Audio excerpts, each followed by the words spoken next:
selama 42 bulan lamanya. Itu sebabnya mari kita mau tingkatkan ibadah kita, ya. Situasi keadaan jangan sampai mempengaruhi ibadah kita, jangan sampai mempengaruhi kerohanian kita. Mari rohani kita harus terus maju. Kita harus makin, ya, sudah menyerupai ukuran Tuhan, ya. Karena Tuhan mengukur, bukan manusia yang ukur, bukan organisasi yang ukur. Tuhan mengukur ibadah kita supaya sesuai dengan ukuran Tuhan. Jangan ada situasi keadaan, ya, sudah apapun juga yang memisahkan kita dari Tuhan, ya, yang membuat rohani kita merosot. Tidak, ya, saudara, kita akan terus maju mencapai ukuran yang dikehendaki oleh Tuhan, ya. Jadi dalam Wahyu 11 ini Tuhan itu berkuasa 42 bulan. Sekarang kita mau lihat Wahyu 12 ayat 1, ya. Wahyu 12 ayat 1. Maka nampaklah suatu tanda besar di langit, seorang perempuan berselubung matahari dengan bulan di bawah kakinya dan sebuah mahkota dari 12 bintang di atas kepalanya. Ini adalah perempuan ini yang sedang mengandung, itu adalah gambar gereja Tuhan, ya. Jadi ini gereja Tuhan mempelai wanitanya Tuhan, ya, saudara, yang di dalam ayat 6, ya. Perempuan itu lari ke padang gurun, ya, di mana telah disediakan suatu tempat baginya oleh Allah, supaya ia dipelihara di situ 1260 hari lamanya, ya. 1260 hari itu 42 bulan, itu 42 kali 30. Jadi 42 kali 30 ketemulah angka 1260 hari lamanya, ya. Perempuan ini disingkirkan ke padang gurun, istilahnya dipelihara oleh Tuhan selama 1260 hari, atau tadi istilahnya 42 bulan. Itulah saat antikris berkuasa. Gereja Tuhan, mempelai wanita Tuhan ini disingkirkan oleh Tuhan. Siapa gereja ini? Itulah gereja yang disalut matahari, bulan, dan bintang, ya. Saudara, itulah gereja yang disalut Allah Trinitas, ya. Berdiri atas korbannya Kristus, disalut kasih, berpakaian kasih Allah Bapa, dan dihiasi dengan karunia Roh Kudus. Itulah gereja yang sempurna, yang kemudian disingkirkan kepada gurun, istilahnya untuk apa? Dipelihara, ya. Dalam situasi yang begitu jahat saat itu nanti, ya, saudara, gereja Tuhan dipelihara oleh Tuhan selama 42 bulan, selama 1260 hari, ya. Sekarang kita baca Wahyu 12, lihat ayat 14, ya. Wahyu 12 ayat 14. Kepada perempuan itu diberikan kedua sayap dari burung nasar yang besar, supaya ia terbang ke tempatnya di padang gurun, ya, di mana ia dipelihara jauh dari tempat ular itu selama 1 masa dan 2 masa dan setengah masa. 1 masa, 2 masa, setengah masa, atau 3,5 masa, atau 3,5 tahun. Dipelihara di padang gurun jauh dari mata si ular itu, ya. Sudah, jadi Tuhan memelihara, Tuhan melindungi perempuan ini, ya. Itulah gereja Tuhan yang disingkirkan ke padang gurun dengan 2 sayap burung nasar yang besar. Saudara perhatikan, mari kita mau gabung 3 ini, ya. Saudara, saat nanti antikris berkuasa selama 3,5 tahun, gereja dipelihara oleh Tuhan. Bukan 3,5 globalnya, ya, 3,5 tahun, pokoknya 3,5 tahun. Bukan itu, Tuhan rinci lagi selama 42 bulan. Tiap bulan dipelihara oleh Tuhan sampai 42 bulan tetap dipelihara. Bukan saja secara bulannya itu, tetapi tiap hari dipelihara oleh Tuhan sampai genap 1260 hari lamanya dipelihara oleh Tuhan. Saudara, kurang jelas apa? Pemeliharaan Tuhan itu bukan hanya global. Oh, 3,5 tahun dipelihara, ya. Lebih kecil lagi, oh, tiap bulan dipelihara sampai 42 bulan lewat dipelihara. Tidak, tetapi setiap hari dipelihara sampai 1260 hari genap tetap dipelihara oleh Tuhan, ya. Saudara, mari gereja Tuhan, kita tidak usah khawatir takut. Kenapa? Karena Tuhan memelihara kita tiap hari, janjinya sampai dirinci, ya. 42 bulan 3,5 tahun, 1260 hari. Artinya tiap hari Tuhan mau pelihara saya dan saudara, ya. Saat itu datang Tuhan beri 2 sayap burung Nasar besar disingkirkan kepada burung untuk dipelihara. Tiap hari dipelihara oleh Tuhan sampai genap 1260 hari. Ya, Tuhan tidak lewat 1 hari pun. Ya, Tuhan tetap memelihara gerejanya. Tiap hari dipelihara oleh Tuhan. Ya, saudara, itu janji pemeliharaan Tuhan. Ya, saudara, tiap hari kita akan dipelihara oleh Tuhan. Ya, saudara, tidak lewat 1 hari pun. Ya, saudara, tidak lewat bulan, tidak lewat, semua nanti digenapi oleh Tuhan. Ya, itu seperti 3,5 tahun Antikris. Itu seperti masa saat Elia, zaman Elia. Ya, saudara, itu ada kekeringan yang luar biasa. Ya, selama 3,5 tahun kekeringan, tidak ada hujan. Ya, saudara, kalau tidak ada hujan, tidak ada panen. Kalau tidak ada panen, mahal makanan, susah makanan. Ya, saudara, 3,5 tahun itu kesulitan sekali. Ya, saudara, tetapi Tuhan pelihara hambanya. Tuhan pelihara Nabi Elia. Tiap hari dikirim, ya, saudara, burung gagak. Ya, saudara, pagi kirim roti dan daging. Ya, burung gagak datang tiap hari minum dari sungai Kerit. Ya, saudara, terus begitu tiap hari pagi sore bahkan, ya, dipelihara oleh Tuhan. Besoknya tidak tahu burung gagaknya sama atau burung gagak yang lain. Nah, disebut pokoknya tiap hari, ya, pagi sore Tuhan kirim burung gagak. Tidak tahu dari mana Tuhan kirim aja untuk pelihara Nabi Elia ini. Ya, setelah sungai itu kering, maka Tuhan utus pergi engkau ke Sarfat, ke seorang janda di Sarfat. Ya, dia nanti memelihara Elia. Ya, dan heran, ya, saudara, selama kekeringan itu, ya, saudara, Elia dipelihara. Janda Sarfat, ya, yang hanya punya roti segenggam, ya, tepung segenggam dan minyak beberapa tetes, itu juga dipelihara oleh Tuhan. Dan istilahnya di dalam kitab Raja-Raja itu, tiap hari, ya, saudara, wanita itu, janda itu dengan anaknya, karena dia percaya kepada firman Tuhan, ya, karena dia menurut firman Tuhan, ya, saudara, maka dia mendapatkan makanan hari-hari berikutnya. Tiap hari sampai kekeringan itu habis, ya, tiap hari istilahnya dipelihara, ya, saudara, dipelihara dengan tepung segenggam dan minyak beberapa tetes itu. Jadi selama kekeringan Tuhan pelihara. Coba kita baca ayatnya itu di dalam 1 Raja-Raja pasal 17, ya. 1 Raja-Raja pasal 17 ayat yang ke-6, ya. Biar dengan ini kita menguatkan, meyakinkan kita bahwa kita tidak perlu takut, khawatir menghadapi apapun, karena sejauh sampai nanti dunia dikuasai oleh antikris, gereja Tuhan tetap dapat pembelaan dan pemeliharaan dari Tuhan. Ya, tidak usah takut, khawatir, karena manusia ini seringkali khawatir, takut. Tetapi minggu hari Jumat Tuhan sudah rela pakai mahkota duri. Ya, kekhawatiran sudah Dia tanggung semua, ketakutan, kekhawatiran kita, kutuk semua ditanggung, supaya kita, ya, bebas dari kutuk, bebas dari ketakutan dan kekhawatiran lewat pengorbanannya Tuhan Yesus di atas kayu salib. 1 Raja-Raja 17 ayat yang ke-6 mengatakan, pada waktu pagi dan petang burung-burung gagak membawa roti dan daging kepadanya, dan ia minum dari sungai itu. Ya, tiap hari, ya, saudara. Kemudian ayat yang ke-15, ya, lalu pergilah perempuan itu dan berbuat seperti yang dikatakan Elia. Maka perempuan itu dan dia serta anak perempuan itu mendapat makan beberapa waktu lamanya.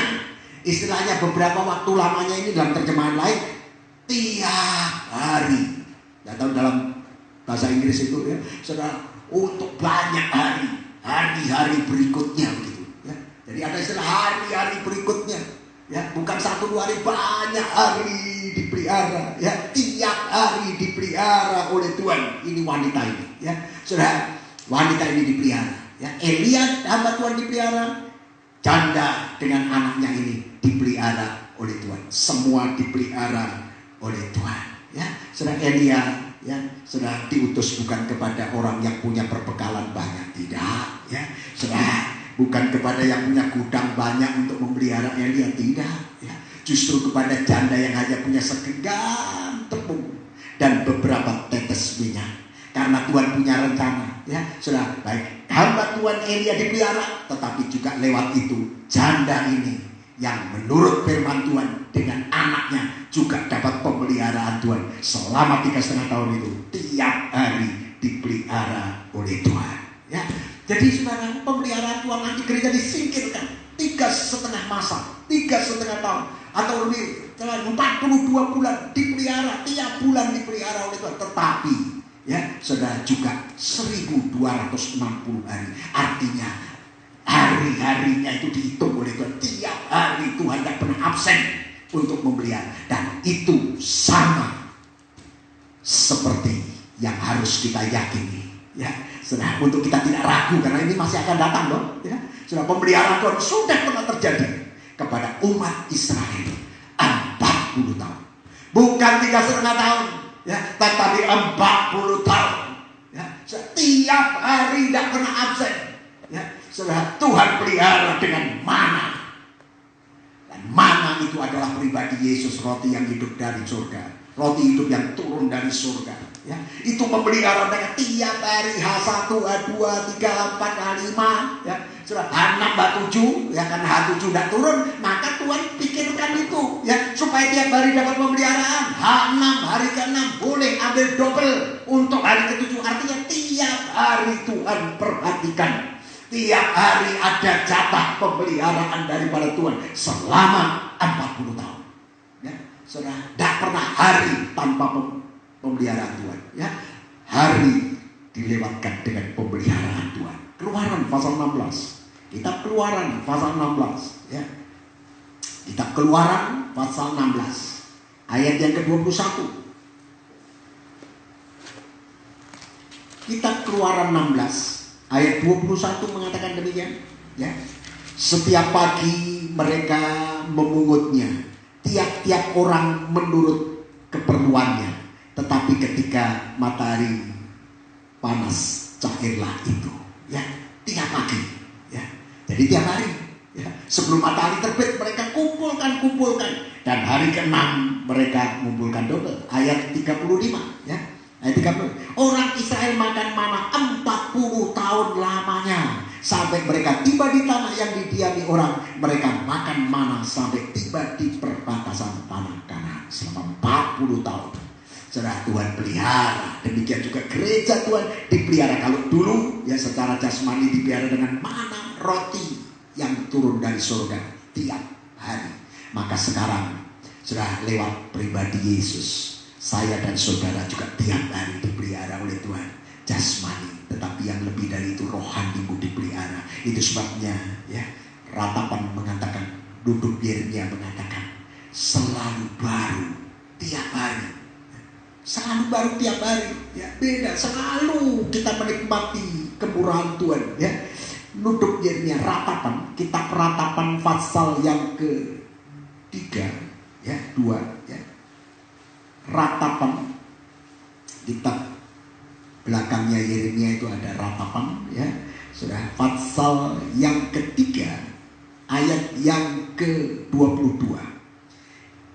Tidak berkesudahan kasih setia Tuhan, tak habis-habisnya kasih setia Tuhan, tak habis-habisnya rahmatnya, ya, tak habis-habis terus. Begitu bangun tidur engkau ketemu rahmatnya, begitu bangun tidur pagi hari engkau ketemu kasih setianya, ya. Selalu baru tiap pagi, selalu baru tiap pagi, ya. Besar kesetiaanmu, saudara. Jadi selalu baru Tuhan. Itu sebabnya, ya, Tuhan Yesus mengatakan jangan khawatir hari besok. Kenapa Tuhan katakan jangan khawatir hari besok? Karena Tuhan itu akan pelihara kita tiap hari, ya, saudara. Hari, tiap hari, ya. Janda sahabat itu tidak satu godang, tidak, ya. Tiap hari dipelihara oleh Tuhan. Besok ada lagi, besok ada lagi, besok ada lagi, ya. Saudara, menghadapi ini, ya, saudara, banyak kehidupan yang khawatir, takut, ya. Saudara, beri banyak-banyak, taruh di gudang, ya. Saudara, memang kita perlu persediaan dan sebagainya, tetapi jangan khawatir, Ya, saudara, Tuhan akan pelihara kita dengan caranya yang ajaib. Ya, saudara, lebih dari secara jasmani, ada secara rohani Tuhan tetap akan memelihara kita. Ya, saudara, mari saya kembali kepada gereja tadi, ya, yang disingkirkan dengan 2 sayap burung nasar. Ya, saudara, untuk dipelihara di padang gurun selama 3,5 tahun, 42 bulan atau 1260 hari dipelihara. Ya, tiap hari dipelihara oleh Tuhan. Ya, ini senada dengan Israel tadi yang keluar dari Mesir. Ya, itu setelah ditebus lewat domba Paskah. Ya, setelah dibawa ke Gunung Sinai. Ya, setelah mereka dapat mana terus tiap hari dipelihara, bahkan muter-muter nanti 40 tahun itu tetap dipelihara oleh Tuhan. Jadi itu senada umat Israel dibawa keluar. Ya, istilahnya waktu Israel keluar dari Mesir, lewat didahului tersembelihnya domba Paskah, yang pada hari ini kita peringati hari Paskah. Ya, Paskah, Passover. Paskah itu apa sih? Passover itu dilalui, dilewati. Nanti kita lihat maksudnya Paskah ini. Ya. Dan lewat Paskah Israel lepas keluar dari Mesir, dibawa 2 sayap Raja Wali, seperti digendong sayap burung Raja Wali yang besar, dibawa kepada Tuhan. Ya, jadi keluar dari Mesir itu mereka, ya, seperti digendong sayap Raja Wali yang besar. Coba kita baca, ya, Keluaran pasal 19.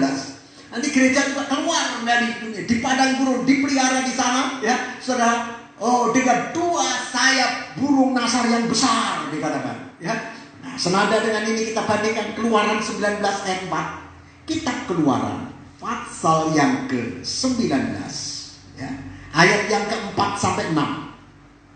Keluaran pasal 19 ayat 4. Kamu sendiri telah melihat apa yang kulakukan kepada orang Mesir. 10 hukuman ditimpakan atas Mesir. Ya, dan bagaimana aku telah mendukung kamu, menggendong kamu di atas sayap Raja Wali dan membawa kamu kepadaku. Dibawa keluar dari Mesir, setelah Mesir dihukum dengan hukuman 10 hukuman. Ya, saudara. Kemudian mereka dibawa dengan sayap Raja Wali kepada Tuhan. Ya, ini pasal 19. Ini dalam terang-terang kita namanya Mesbah Dupa. Ya, Mesbah Dupa. Ya, ya, Musa ke atas gunung dapat 2 loh batu dan tabernakel ini nanti. Ya, saudara. Jadi mendengarkan, ya, membawa kamu kepada ayat 5.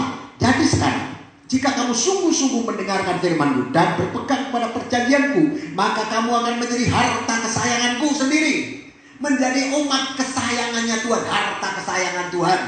Karena sudah ditebus, harta kesayangan Tuhan karena ditebus dengan harga mahal. Ya, saudara, kita juga ditebus dengan darah Yesus, ya, dari antara segala bangsa. Sebab akulah yang empunya seluruh bumi. Kamu akan menjadi bagimu kerajaan imam dan bangsa yang kudus. Itulah suatu firman yang harus kau katakan kepada orang Israel.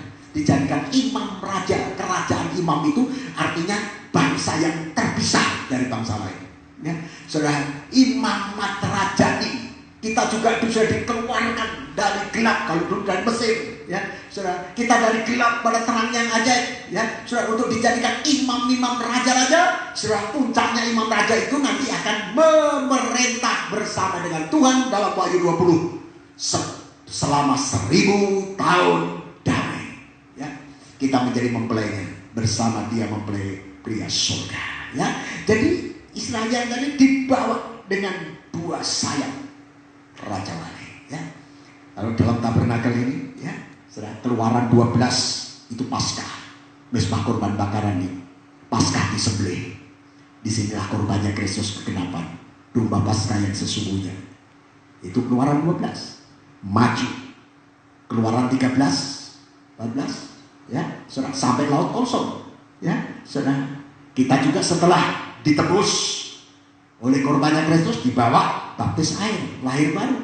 Ya, setelah Keluaran 13, 14, Keluaran 15 itu ketemu 12 mata air, 70 pohon kurma. Ya, itu perhentian, itu kepenuhan Roh Kudus, itu kemah. Ya, setelah itu masuk Keluaran 16 itu mana diturunkan, itu meja roti pertunjukan. Roti di sini mana, ya, saudara, mana firman, mana dan burung puyuh itu 6. Keluaran 16 itu firman dan perjamuan suci, ya, saudara, itu Keluaran 16. Maju lagi Keluaran 17, gunung batu dipukul keluar air Roh Kudus, itu pelita emas, ya, saudara. Dan sampai tadi Keluaran 19 itu sampai Gunung Sinai penyembahan. Nah, di sini Tuhan membawa Israel, dan istilahnya menikat rohani kita ini dengan dua sayap burung nasar. Firman dan Roh Kudus, ya, kegerakan Roh Kudus membawa kita makin naik rohani sampai nanti seukuran dengan apa yang menjadi maunya Tuhan. Ibadah yang sesuai maunya Tuhan itulah tabernakel nanti, ya. Karena Tuhan ingin, ya, ibadah umat Kristen itu sesuai dengan ukurannya, ya. Jadi ini di atas sayap Raja Wali Tuhan gendong umatnya, ya, dibawa dari Mesir kepada Tuhan, ya, setelah diawali tersembelihnya domba Paskah. Dan itu dinubuatkan dalam Kejadian 15 setelah 400 tahun, ya. Saya ambil dari Kejadian 15, ya. Setelah 4, ya, Kejadian 15 itu istilahnya ayat 13, firman Tuhan kepada Abram, ketahuilah dengan sesungguhnya bahwa keturunanmu akan menjadi orang asing dalam suatu negeri yang bukan kepunyaan mereka, dan bahwa mereka akan diperbudak dan dianiaya 400 tahun lamanya. Tetapi bangsa yang akan memperbudak mereka akan kuhukum, dan sesudah itu mereka akan keluar dengan membawa harta benda yang banyak, ya. Jadi setelah itu bangsa yang memperbudak dihukum, ya, mereka akan keluar, ya. Ini waktu Abraham belum punya anak, ya. Sudah dikatakan 400 tahun. 400 tahun itu 400 kali 360 hari, karena kalau 1260 hari tadi untuk Israel kan 42 bulan, 1260 hari itu satu bulannya 30 hari, jadi kali 30, ya. Jadi kalau 400 tahun itu 400 kali 360 itu ketemu angka 144.000 hari, ya. Setelah 144.000 hari, ya, saudara, maka lewat tersembelihnya domba Paskah mereka keluar dari perbudakan Mesir, ya, saudara. Nanti di Wahyu siapa mempelainya itu, ya, itu terdiri dari Israel dan bangsa lain, ya. Israel itu terdiri dari 144.000 orang yang dimeterai jadi miliknya Allah.